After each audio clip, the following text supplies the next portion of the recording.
mais de 8 milhões de unidades produzidas, líder de vendas por 27 anos consecutivos. É de longe o carro mais vendido da história do Brasil. Quase certeza que você já tem andado em um, ou até mesmo já teve um. Literalmente o carro que moldou a cultura automotiva brasileira. Isso é tudo que você precisa saber para ficar por dentro do Volkswagen Gol.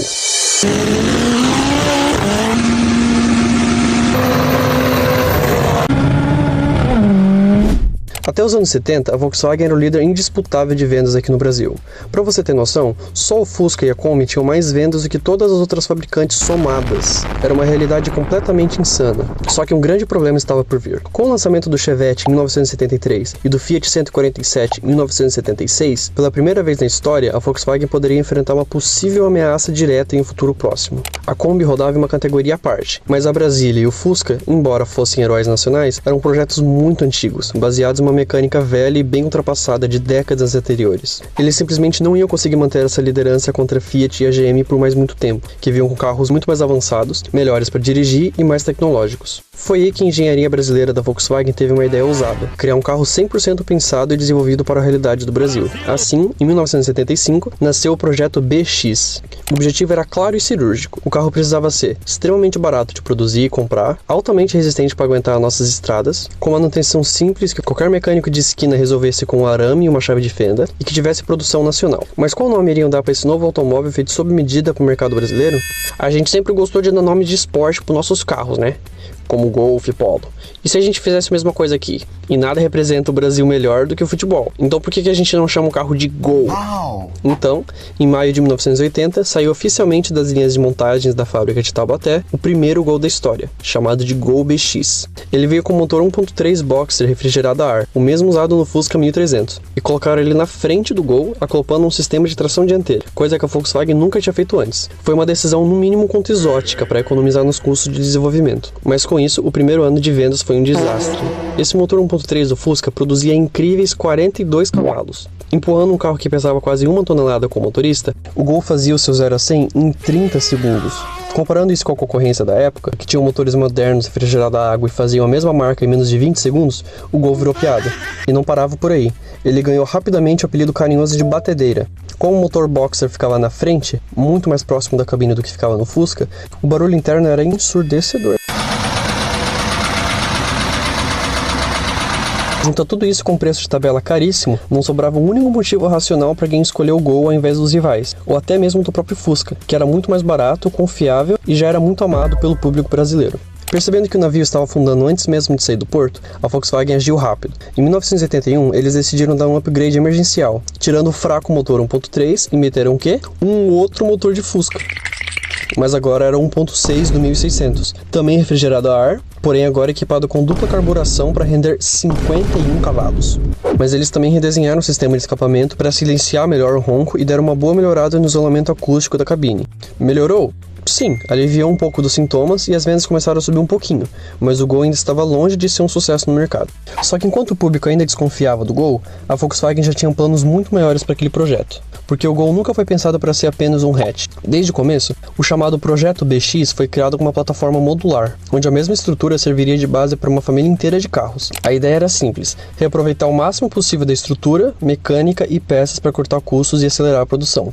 E foi exatamente dessa base que nasceram o Voyage, como versão sedã, a Paraty como perua e a Saveiro como picape, todos compartilhando praticamente a mesma dianteira, cabine, mecânica e boa parte da estrutura do Gol. E foram justamente esses carros, que já vinham com motores bem mais modernos e com design mais elegante, que ajudaram o Gol a sobreviver financeiramente durante esses primeiros anos de vendas péssimas. Em 1984, o Gol ainda carregava uma fama ruim e as vendas precisavam de um milagre. Foi aí que a Volkswagen deu a cartada mais importante da história desse carro, o verdadeiro divisor de águas que mudou totalmente o destino do Gol, lançando o icônico Gol GT. Debaixo do capô, a Volkswagen aposentou os motores de Fusca e colocou, pela primeira vez na linha do Gol, um motor com 4 cilindros em linha, montado na longitudinal e refrigerado a água. Chamado de MD280, era um motor 1.8 que entregava anunciados 99 cavalos e uma dinâmica que o motorista de Gol nunca tinha visto antes. Ele ganhou fôlego nas subidas, estabilidade e uma velocidade final que peitava os grandes esportivos do mercado. O Gol GT provou para o público brasileiro que aquela carroceria compacta tinha um potencial extraordinário. Foi o empurrão que a marca precisava para cair no gosto da galera. Depois do sucesso do GT, a Volkswagen percebeu o óbvio. A refrigeração a ar era o futuro do carro. Então, logo no começo de 1985, eles decidiram expandir essa mecânica para o resto da linha com o motor 1.6 MD270. Só que esse motor teve uma vida curtíssima, durando só pouquíssimos meses no mercado. Por quê? Porque a engenharia da Volkswagen tinha algo muito melhor guardado na manga. Ainda em 1985, a Volkswagen introduziu no mercado o que viraria a maior lenda das oficinas, das pistas e das ruas pelo Brasil inteiro, o motor AP. Construído com bloco de ferro fundido extremamente robusto e bielas longas, esse motor tinha um funcionamento muito liso, um torque ótimo em baixas rotações e uma tolerância de desaforo mecânico que parecia vir de um tanque de guerra. O motor AP era perfeito para nossa realidade. Com isso, o Gol finalmente virou o sucesso que era esperado. E o resultado dessa evolução veio rápido. Logo em 1987, pela primeira vez, o Gol assumiu o topo do pódio como o carro mais vendido do Brasil, deixando o Fusca em segundo lugar. E como se isso não fosse suficiente, ele manteve essa liderança por 27 anos consecutivos. Estávamos na famosa era do Gol quadrado. O design era limpo, reto e muito inspirado nos carros europeus da época. A manutenção era tão fácil que o mercado de autopeças explodiu. Você encontrava peças para o Gol até em farmácia. Mas o verdadeiro ápice, o rei dos carros nacionais, chegou no Salão do Automóvel em 1988, chamado de Gol GTI. O GTI entrou para a história como o primeiro carro brasileiro com injeção eletrônica de combustível, dando um salto gigantesco para a indústria automobilística brasileira. Já em 1994, com o mercado nacional escancarado para as importações e carros estrangeiros modernos desembarcando nos portos todos os dias, as linhas quadradas dos anos 80 já pareciam datadas. A Volkswagen precisava responder à altura. Foi aí que nasceu a segunda geração do Gol, habilitada instantaneamente pelo povo de Gol Bolinha.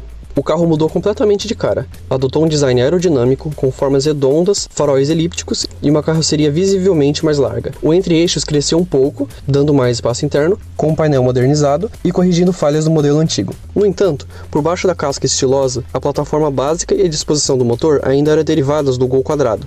Nessa época, a Volkswagen vivia um momento meio caótico nos bastidores. Ela fazia parte da Auto Latina, uma parceria gigantesca entre Volkswagen e Ford, criada para reduzir custos durante a crise econômica da época. Isso gerou umas situações bizarras. As duas marcas passaram a compartilhar motores, plataformas e até carros praticamente iguais, com logos diferentes. O próprio Gol Bolinha utilizou o motor 1.0 CHT da Ford durante seus primeiros anos, mas mesmo assim continuava sendo o carro mais importante da Volkswagen no Brasil. Em 1999 chegou o G3, que não era uma geração nova, mas tinha um facelift. Era a mesma plataforma do Bolinha, mas com uma reestilização tão profunda e tão bem executada que a Volkswagen preferiu vender como geração nova.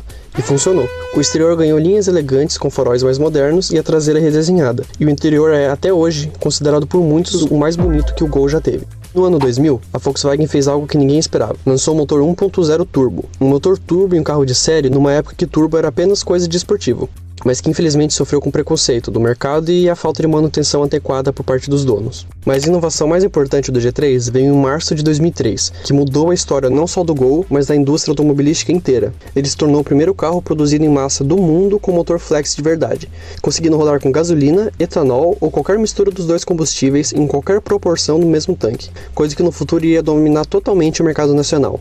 Mas se o G3 representou o topo, o lançamento do Gol G4 em 2005 foi um balde de água fria. Era uma estratégia simples, baratear a produção o máximo possível para conseguir manter o Gol competitivo em preço no mercado cada vez mais agressivo. A Volkswagen apostou que o cliente de entrada preferia pagar menos do que ter um acabamento melhor, e em volume de vendas a aposta funcionou, e muito. Usando a mesma plataforma envelhecida do Bolinha, agora esticada mais uma vez, o acabamento interno refinado do G3 não existia mais. No lugar, entrou uma cabine dominada por plásticos rígidos, painel simplificado drasticamente, junto com várias outras economias de custo. Para os apaixonados, o Gol tinha perdido um pouco da sua alma. Não é o macaco que levanta o Gol. O Gol é que empurra a terra. A Volkswagen sabia que não dava mais para esticar a corda da velha plataforma herdada dos anos 80. Então, em 2008, veio com a maior revolução estrutural da história do compacto, o lançamento do Gol G5.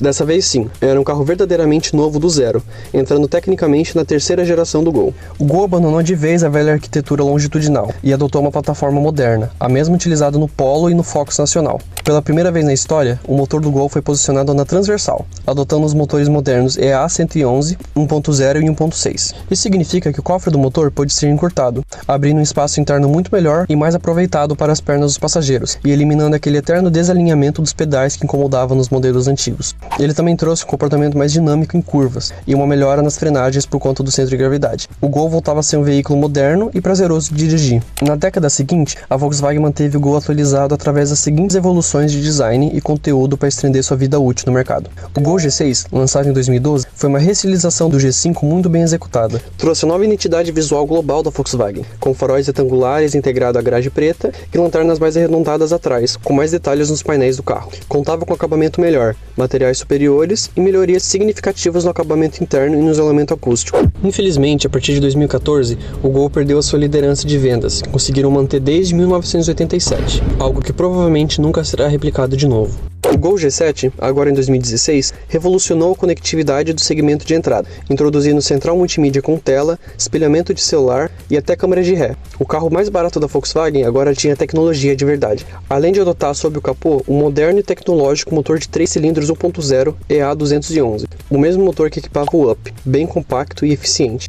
Em 2018 veio o Gol G8 e trouxe a novidade mais pedida em anos: câmbio automático de verdade, e não aquele automatizado robotizado iMotion. Ele adotou a frente mais alta e imponente, dando um visual mais encorpado e agressivo para a versão.